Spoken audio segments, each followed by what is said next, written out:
Hi, my name is Dr. Rayshawn Ray, aiming to speak truth to power, and this is my daily thought.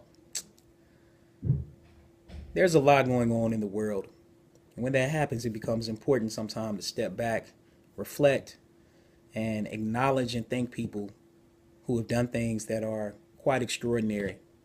And on today, I want to do that for our veterans. Today is Happy Veterans Day, and I want to say thank you to all the veterans who have fought over the years in the United States for the various types of freedoms that people in our country have been able to be provided. And that's shifted and changed over time. But one thing that hasn't changed is people laying their life on the line for the freedoms that many of us can take advantage of today. And accordingly, there are two people who I fundamentally want to acknowledge, that being my mother and my grandfather. First, as it relates to my mother, Jocelyn Talley. Many people know her as Jari. My mother was in the military when she actually became pregnant with me. My father, who I've never met before, was a sergeant in the U.S. Army. And at that time, my mother had to make a decision. She had essentially a couple of different decisions, maybe even three, that she could make. First, she could potentially have an abortion, which many people were doing because they wanted to stay in the military and do other sorts of things along that nature, didn't necessarily want their trajectory to change. Um, or she could give me up for adoption to my grandparents, who also played a very pivotal role in my life growing up, um, even without necessarily directly being adopted by them.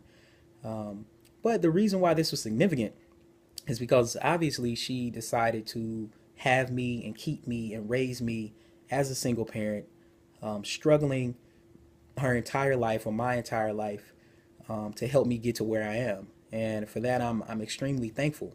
And on this day, on Veterans Day, that becomes even something that I think about even more directly because my mother actually had the opportunity to go to West Point, which of course is one of the pinnacles of being in the military is the ability to go to a school like West Point, and to be a black woman in the 70s and have the ability to do that. I mean, that's extremely, extremely significant. I mean, there still aren't that many African Americans and black women in particular who attend West Point. And so my mother had this opportunity at a time when it wasn't happening for many people at all, women or minorities or what have you. But instead of going to West Point and taking advantage of this great opportunity that would send her trajectory in a very different path, she decided to take an honorable discharge and raise me. And for that, I'm just extremely, extremely grateful. And I think it speaks to the level of character that veterans have in our country.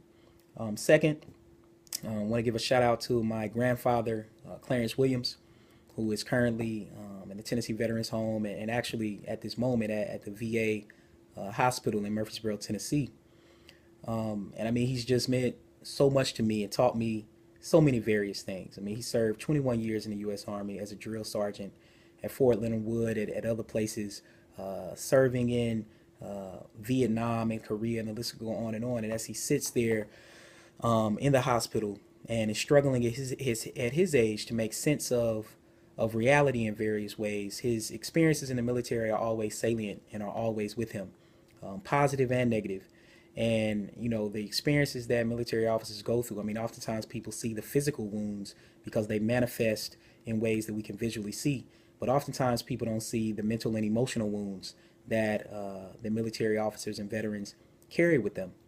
I mean, there are tons of stories that I could tell about my grandfather and the things that he went through in the military and what the military meant to him. I mean, I have tons of stories of going to the commissary and going on base and being able to get duty free stuff and stuff that military veterans needed and wanted. And those are some of my most vivid experiences, as the military has always been central to my family's life. And accordingly, on this day, I think there's something that he taught me that people hear me say a lot that I think is extremely, extremely important. From a very young age, he taught me that your silence is your acceptance. It was something he learned in the military. When you're quiet, it means you accept what the other person is saying, what the other person is doing. And as we think about what's happening in our country, there are many people who have been silent about what's happened whether that be about the election, whether that be about things they see in their daily life that relates to inequality and the inability for women and minorities and people of the LGBTQ community to have equality. And so just remember that your silence is your acceptance. And so in this regard, when I say that, I always channel my inner grandfather, who we call Buck. I always channel my inner Buck to be a person who stands up for others when they can't stand up for themselves.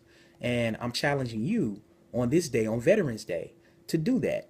To do that out of respect and admiration for our veterans and our military soldiers. So, as always, conversations matter like Black Lives in Books. And I hope this has sparked one. Don't let your silence be your acceptance. Don't laugh off things that you know are bigoted or racist or sexist, because when you do that, then you are essentially supporting and advocating for people who behave in that way.